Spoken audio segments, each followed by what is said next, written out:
and hit speaker view. And we're good to go, John.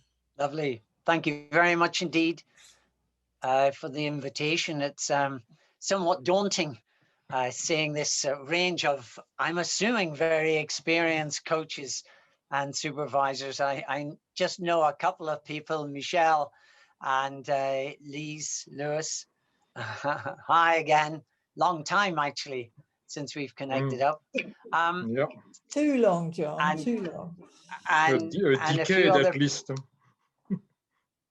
Yeah. um, and I'm delighted I'm hoping that you've had a chance to read chapter 11 of my book, Fertile Void.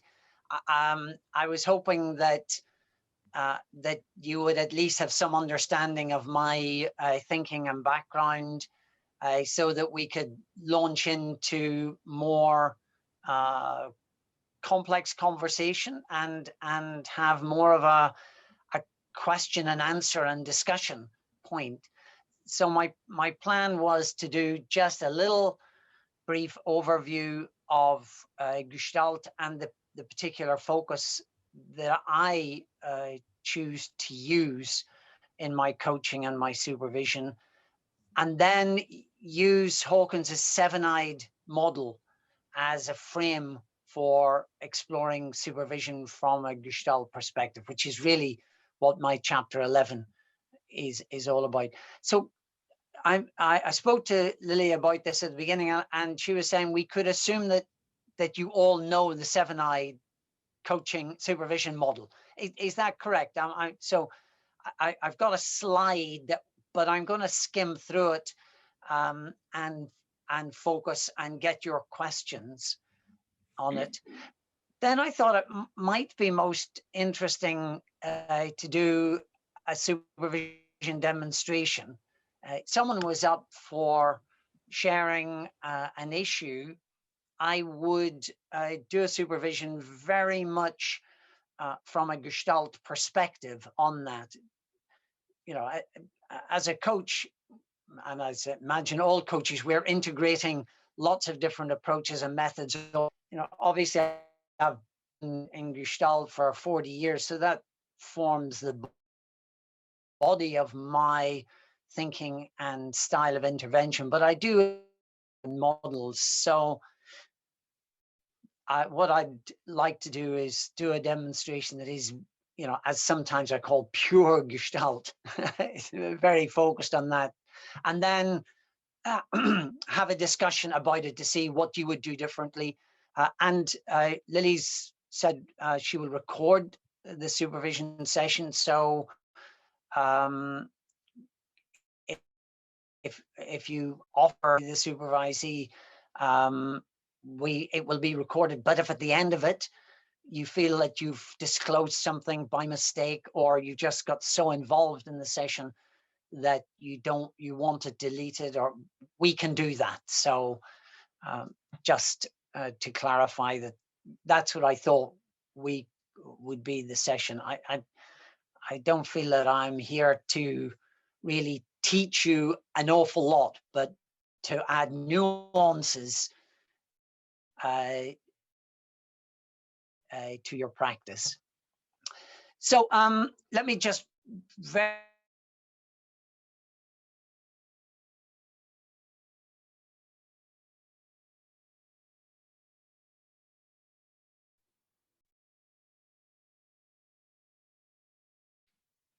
Oops.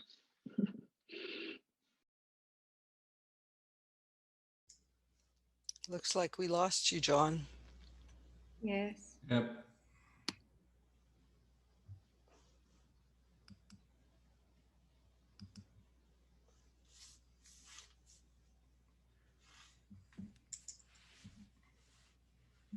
These are the advantages and disadvantages of virtual work. Never know that always can happen.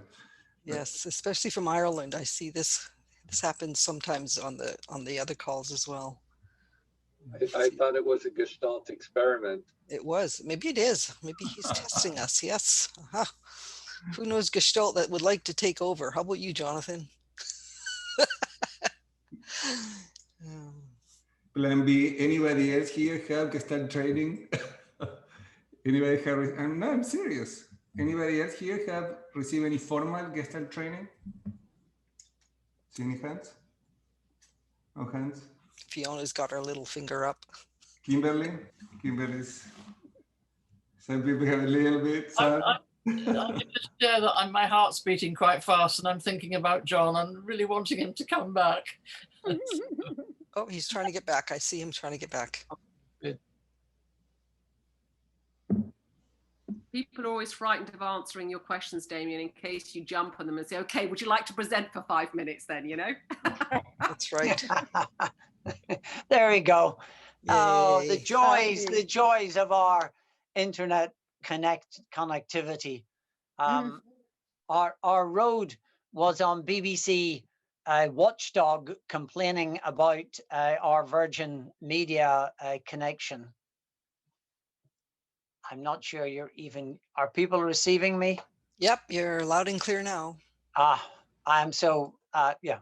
Okay, I'm sorry, guys. There's not much I can do about it. We have complained and had the BBC onto it to try and deal with our web connections, but they are continue to be a frustrating part of life these days. So hopefully this will not be a problem going forward. Let me share my screen and just talk you through very briefly my perspective on this. Okay, we're through there. So let me just, I don't think I need to say too much about this.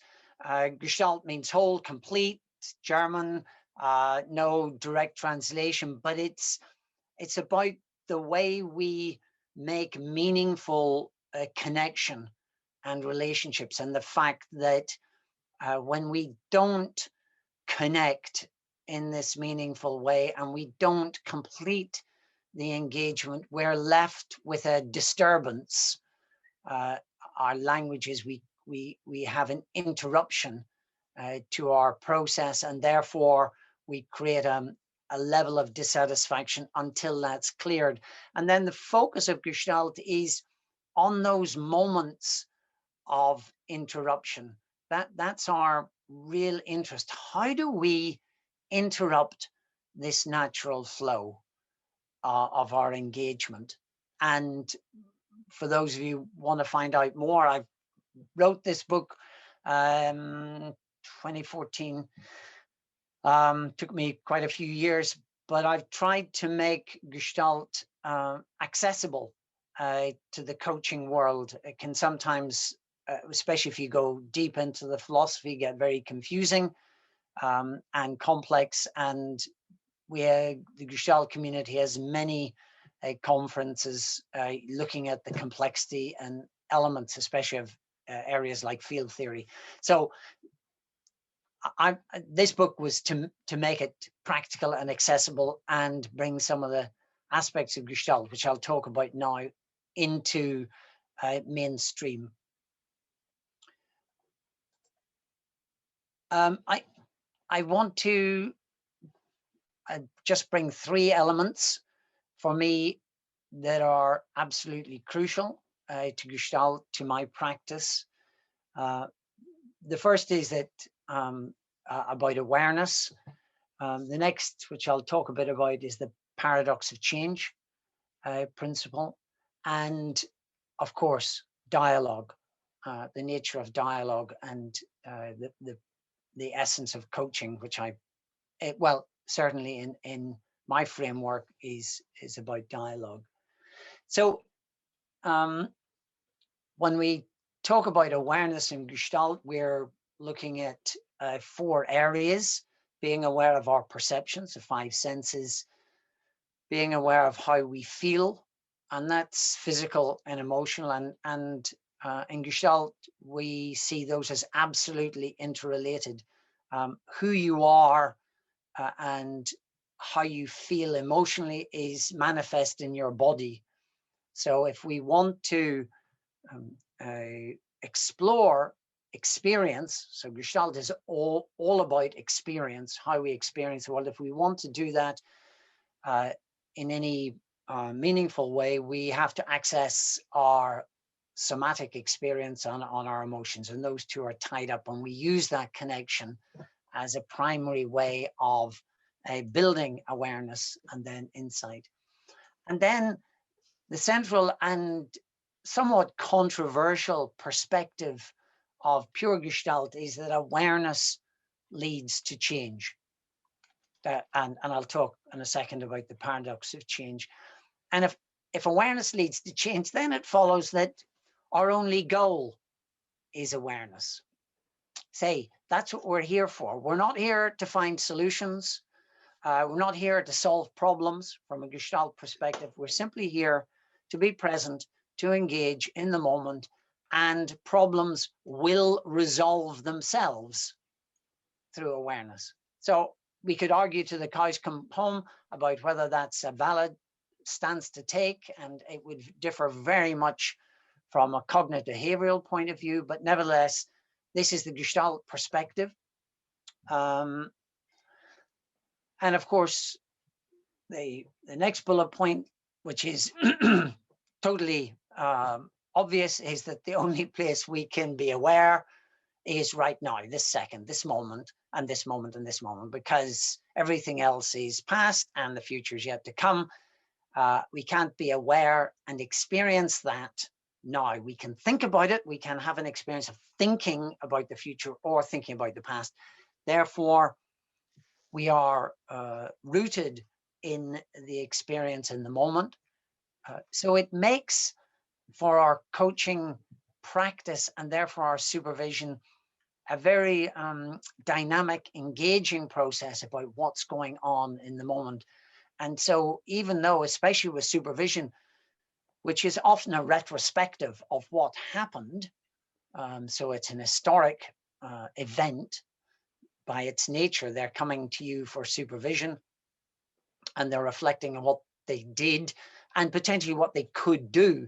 So the work of the Gestalt focused supervisor is to bring that work live into the present, even though the coachee isn't in the room. So this is our focus. And the other element that we play, and I use this word advisedly. No, I use it, the word play with polarities, because I think bringing a certain amount of lightness and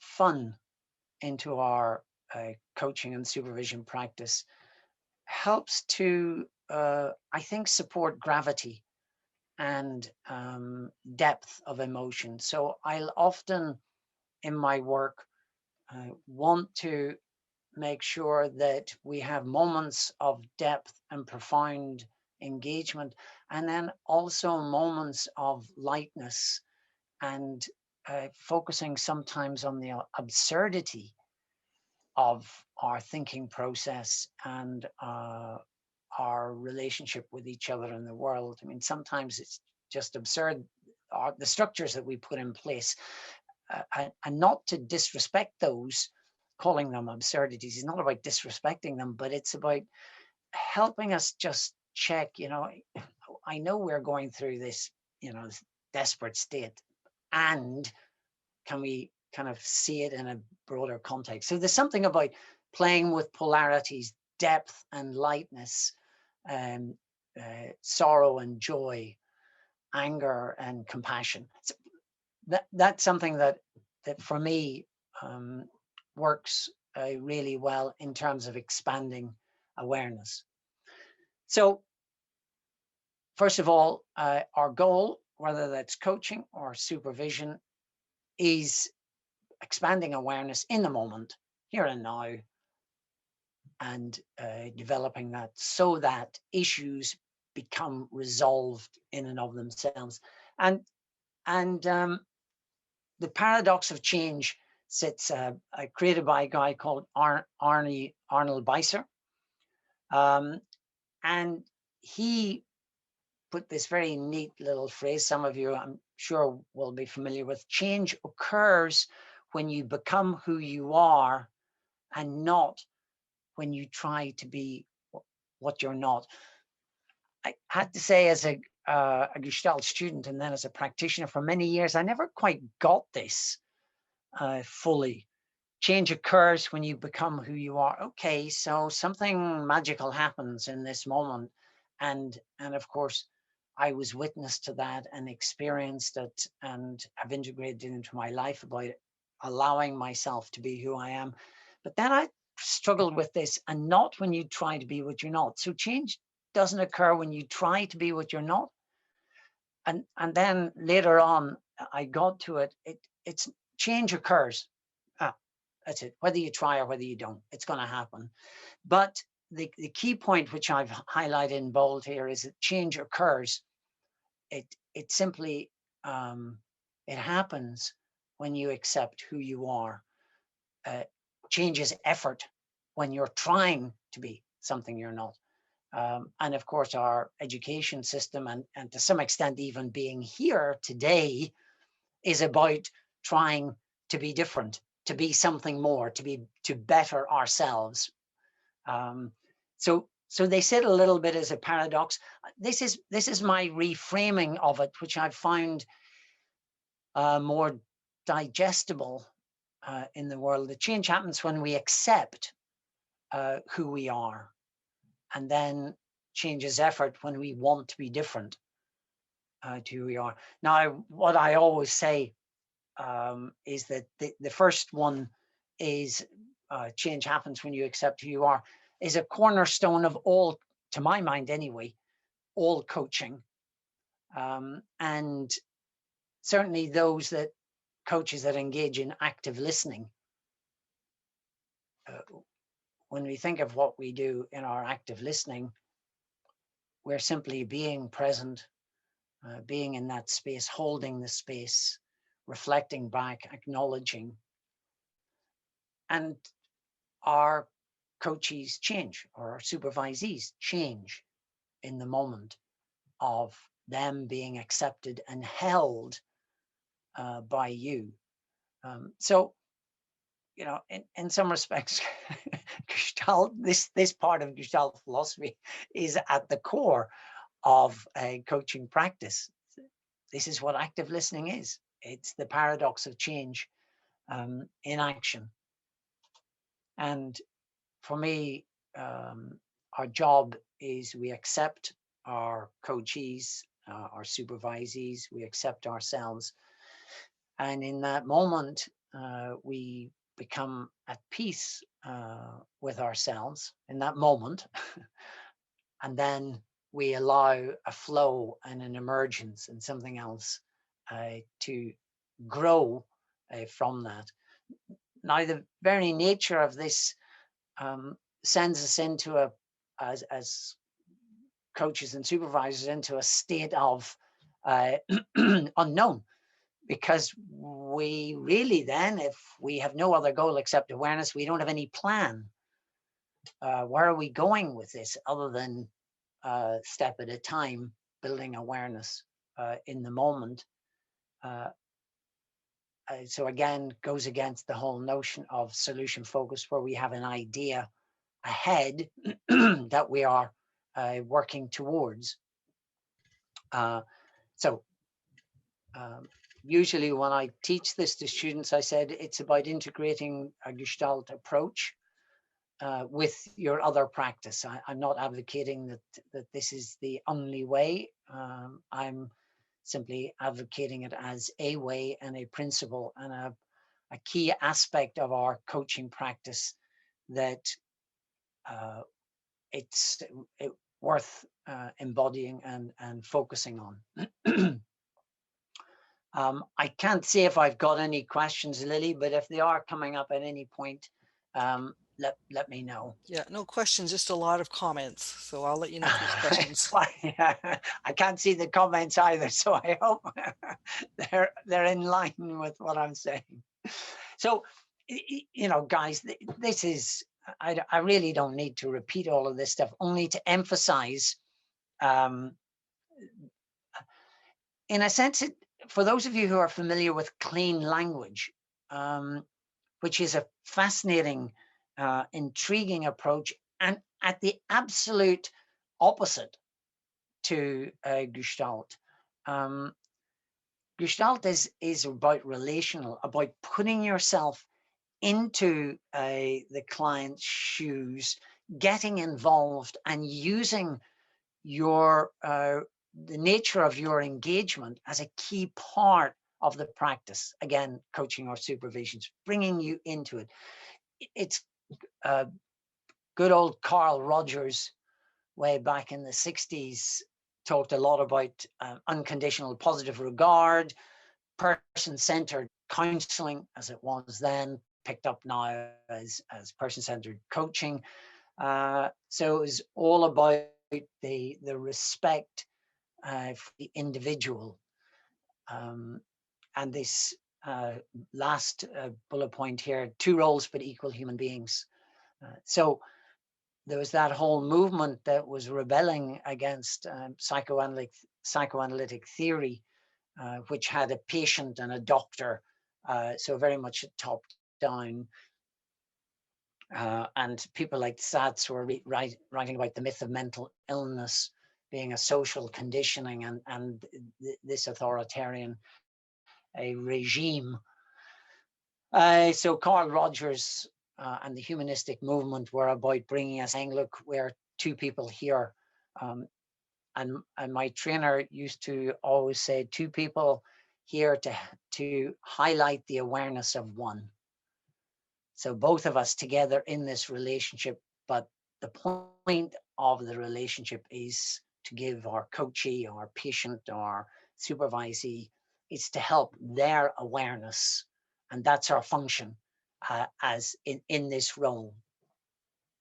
The other piece, again, you know, I know this will be, you know, almost, you know, absolutely what you do, but it's a Gestalt is very much about coming with an attitude of a researcher. You're here to experiment, and in Gestalt we talk a lot about setting up an experiment, which is really to say, so we've understood, talked about the issue at hand. Let's actually focus down now on some particular aspect of this experience. At this moment, the Gestalt practitioner becomes quite directive in terms of having understood the issue or the dynamics within it, helping the coachee, supervisee focus down and create an experiment or an exercise that enhances the experience, helps us focus on the here and now, and then allow this awareness practice to change us. So again, I'm sure you're very familiar with that, but I like to also remind myself sometimes when I get, you know, a bit maybe stuck on thinking about an outcome, that my goal is to just be there and be present and allow this change process to occur. Now, this is a wonderfully delightful, optimistic approach, and we know now through years of therapy that this Gestalt approach is useful with certain medical conditions, but by no means not all. It's not at all productive, very carefully used in areas around trauma now, but you know, in the coaching world and in supervision, it works really well. So if any questions about that, Lily, that anyone like me to say a bit more about? What's the difference? No. No, there is one question coming up. What's the difference or interconnection between meditation and Gestalt? Oh, lovely, thank you. Absolutely aligned. absolutely aligned. Gestalt, the awareness process, is very much mindfulness. And Fritz Perls, the originator of a lot of the Gestalt, spent a few months at a Zen monastery, then left saying that, you know, Zen meditation takes too long, that Gestalt practice would be much faster. So why would you bother sitting there all the time? And a good colleague of mine who studied both meditation and Gestalt says that the awareness practice is the same up until the point where you hit a challenge, either in the point of your meditation. And meditation practices, more knowledgeable about Buddhist practices, but meditation takes you down the route of accepting in this way, just allowing things to be, and simply staying there with the experience. Whereas Gestalt practice would say, well, let's work into the experience, let's go much deeper. And my understanding, it's Buddhist meditation actually has the mindfulness stuff, but it does have insight and analytic meditation, which I know the Dalai Lama is a great advocate, which in my experience is incredibly close to Gestalt in terms of putting yourself in the shoes of the other and engaging in a dialogue in your mind as part of the meditation process. So there is this one, the initial awareness practice is the same, and then it's what you do then when the awareness brings up something that you have to address. So yes, I thank you. That's really at the forefront of my thinking. I've also been listening and reading Eckhart Tolle, and so much of what he talks about links directly to Gestalt, the power of now, and all of the aspects of being present and letting yourself engage in the moment with your emotions. So my overview of Gestalt, and then now everything I do in relation to supervision and supervision practice will kind of build on those basic principles. There's a huge amount more, as I said, but this is enough for us to work with the essence. Then a key part of it, active experimentation or creative experimentation, whether coaching or supervision. We have our thoughts, our hypotheses, and our job, like good researchers, is to test these out. You know, what's going on? This is I notice I've lost interest in what's going on, what you're saying. So could we just examine what's happening now? You got, you know, hypothesis with curiosity. And of course, the delight of research is that sort of the outcome's never wrong. It's always just more data, as we know. I think this is an important point. I never use the word resistance except to be provocative, but very seldom.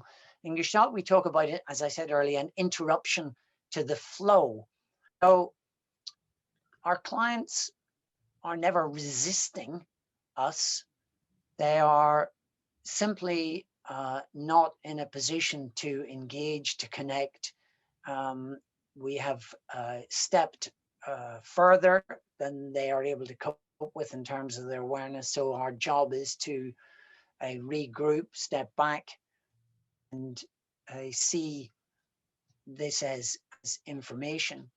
And it popped into my head years and years ago. I had a regular supervisee, and he came and he would talk about his clients, and this was, you know, he would explain what was happening, how he dealt with it and the resolution, and I noticed to myself that I was losing interest. Really, I was having a hard time keeping my eyes open, and I was thinking, goodness, you know, you don't sleep well enough, or is there something going on here with this person? You know? And finally, I did, it was his basic Gestalt practice. I talked about what was going on with me in the relationship. And I said, look, Andrew, I notice that you're sharing a lot about your practice and the way you're working, but I'm losing involvement and engagement with you. And I'm kind of puzzled with that. I'm finding it hard to concentrate. And he came back and he said, after much thought and a little bit of a shock, he said, I'm trying to show you my best practice. I don't want you to think that I'm not good enough. He was a trainee at this time, so still needing to prove his capability. And at the moment that he shared that, so the change occurs when we become who we are. The moment I was able to declare what was going on with me in our relationship, and he was able to work with that and come into relationship with me rather than talking about it and rather resisting, because it felt like whatever I asked, he always had an answer to, and it didn't feel like going anywhere. So at that point, we then had a conversation about his need to impress me as the supervisor. And of course, this is a major issue that we face, especially with younger trainees who are either still in training or feel that they have to prove or show that they're good enough. So, you know, they are resisting the process, and of course they're not resisting it, they're just being anxious and careful and seeing me in that occasion as a threat. And you know, once we addressed that and we looked at it, then our whole supervision just took another layer of fascination and interest, and we were able to be 10 times more productive than we were in the first couple of sessions. So it's not about resistance, just data, which is not here. And the other element that I find fascinating is about our ability to challenge. Because we're working in the moment, our challenge is to create an emergency. We like anxiety, and Gestalt anxiety is good. I love the definition of anxiety as being suppressed excitement. So when we're looking at the creation of anxiety, at that edge, the level of tension, but it has to be safe enough to allow our coachee or supervisee to enter into that space of emergency. And then the skill and capability comes in creating this balance of challenge and support. So you create a really rich, safe emergency, which generates the biggest change. Oops. Many of you will know, if you've read my book, Exaggeration. I love this metaphor. When we think of a knot in a piece of string, what do we have to do to loosen that? We have to expand it, open it out. And strangely enough, when you get to that, this knot is huge. It was nice and tight, but now it's huge. But it's only once you've done that that you can begin to see the ends and thread out. Using our bodies, of course, because we're all about experience, and experiences in our bodies, of course, and our voice as well, and all sorts of other things, creative movement, different art, drawing and objects and sculpting and all sorts of things. So these are our interventions. Simplified it right down, noticing, giving feedback, awareness, self and the other, exaggerating polarities, and bringing the situation. So this is to me, this is the essence. This is what I teach with regard to Gestalt. This is what I practice the bulk of the time. So this is what we'll focus on now. Now, I didn't check with Lily, but in my view, this is the supervisor has 3 roles in their. I don't know where you sit with this, but to me, we are coaching our supervisees in how to be more effective in their coaching practice. But a key part of it is also being a mentor. You're here to bring your experience as a seasoned practitioner to share your knowledge and experience and help and add that in the sort of mix of this supervision along with your coaching style. And the third component of supervision is that really you're part of a guardian of the ethics of our profession. And when you see anything that's veering towards the confusion of boundaries, edging on something that's maybe not quite ethical, that you see not supporting the profession in its best light, then you become an advisor. You say yes or no, that's not good practice, this is good practice. So I think there is a component of our supervision where we are required to have to stand up and support our coachees in maintaining good practice. And then, of course, having a supervisors group, those are the most tricky ones, you know. So having a supervisors group when you can say, well, you know, my coachee talked about this budding relationship that he was having with his coachee, and I kind of don't quite know what to do about it, because it seems to me it's bordering on that. So what should I say? Can I say no? And I have, you know, and not more than one occasion, I have said, recently said to one supervisee, you must change the nature of the relationship you're having with this coachee, because at this point in time, you're in danger of losing the boundaries and entering into a more intimate relationship than is appropriate.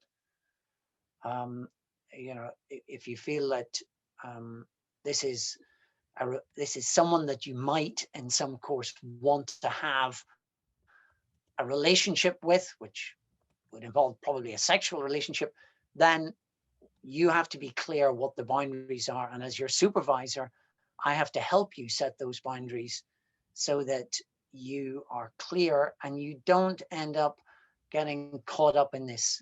If you have a sexual attraction with your coachee, that's absolutely fine, but it's also part of the work.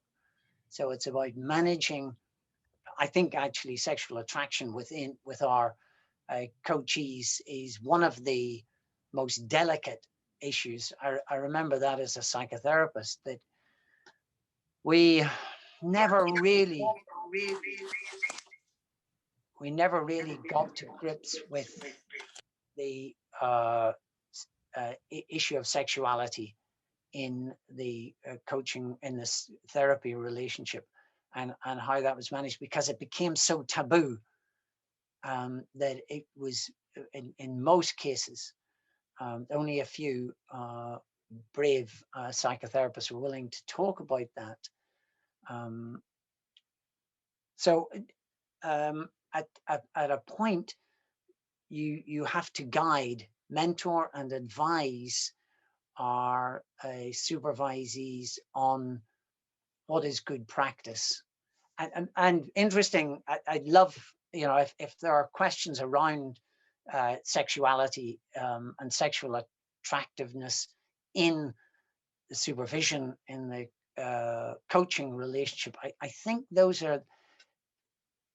the least talked about. I'm looking at Lily to see if she's going to nod and agree with me or not. I think that's a nod, yes, and a thumbs up. I think it's the most delicate of issues to address.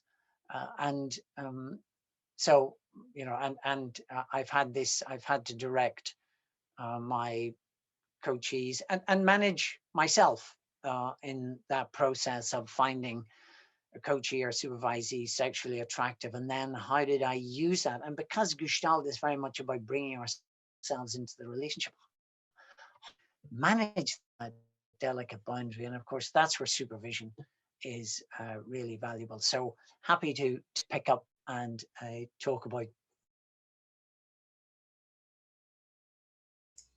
So I'm noticing we're about halfway through, John.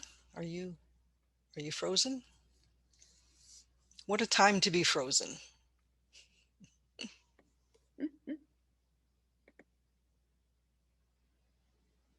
So, oh, there you are. I love this.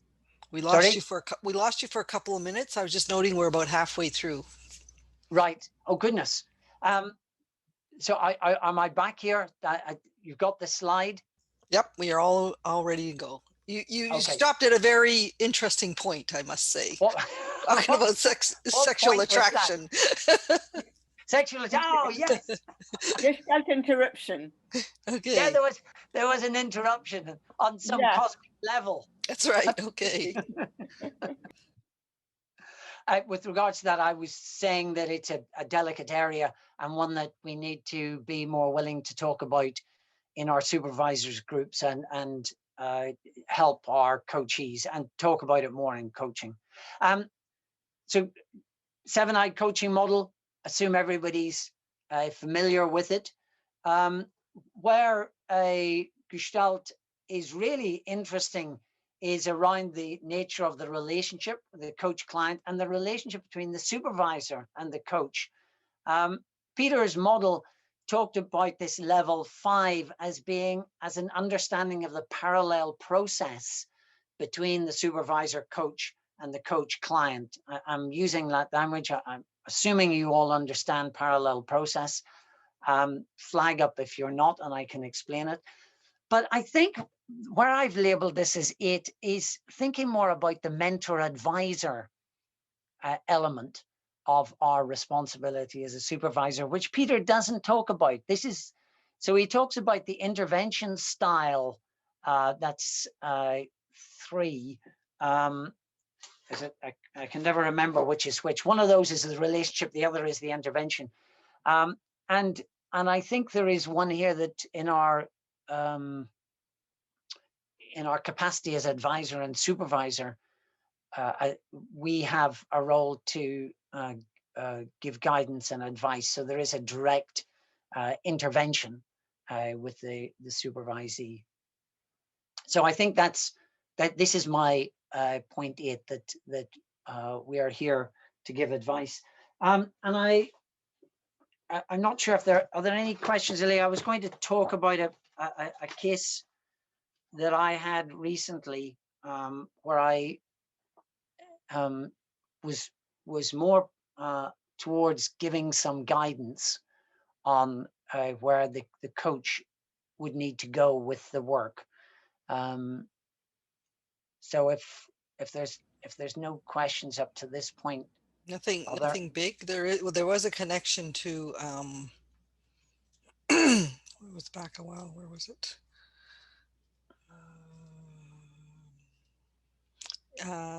Ambiguity, engaging with ambiguity and leaning into ambiguity. That was the only main point. Yes. Well, of course, by staying in the moment, we are very, by its nature, leaning into the ambiguity because we don't know what's happening, and we carry that phrase trust the process very much to our to heart, and therefore are keen on if we trust the process, we're trusting in Gestalt terms in the paradox of change and in our whole process of dialogue. So I'm not going to spend any more time explaining the 7-eyed model unless someone specifically requests it. I use it as the basis for my chapter with my longtime friend and colleague, Marion Gilly. I got to the point in my book where I just couldn't write anymore, and I enlisted her help with the last 2 chapters, one on supervision, one on teams. So I am deeply grateful to Marion, who I had many, many long conversations about Gestalt and coaching. So she has pulled together the writing for this chapter. But I'd like to talk about this, a coachee that I had. So John, I'm just wondering, in the interest of time, whether this is a good time to actually do the demo and then talk about Okay. that one after, if there's time. Well, let me just talk about this briefly. Okay. So my coachee came. She was interested in Gestalt and Gestalt practice. So she hired me because she wanted my contribution from a Gestalt perspective. And she was this a regular client that she's had. And the coachee was talking about her fear of moving forward and taking on a new role and a new direction. And the coachee then asked her where her energy was, and the coachee said, I'm in fear. So she explored what the fear would look like, and that became identified as a hard gray stone in her stomach. So there's very much a Gestalt approach. So you're taking it down to a somatic experience, as a metaphor, and the coachee in Gestalt terms did a great job of helping her to explore what was going on with her. But the point that she got to, she said, she asked her coachee, what would happen if she were to try and remove it, this stone? So I don't know how you would feel about that intervention. You invite the coachee. She later on suggested that she create a sort of warm aura around this to see about melting it and finding a way through. And she got nowhere. The coachee just resisted, blocked the direction. So my guidance at this point to her was in seeking in the best possible way to seek to remove something, through love, through joy.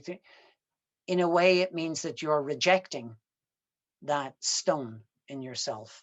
That in actual fact, from our Gestalt perspective, the work that the coach had to do was to help the coachee accept the stone, to understand the function, what the stone served in their life, and that in an attempt to move it implied that it was bad, it was wrong. So this element of trying to find it, so this is the trying. If you change doesn't occur when you try. So she was trying to help the coachee remove, to get rid of, to let go in the best possible way, this dark aspect of herself. But from a Gestalt perspective,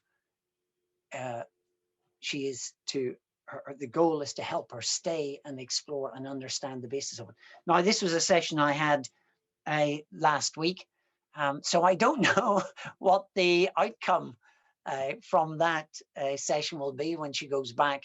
But there, in that point, I was giving guidance. I was hearing what she was saying, and I was saying, okay, from this point of view, this is where you need to move to rather than that. So I just wanted to add that as part of this is my 7+1 aspect to Peter's model. So yes, so we've got about half an hour.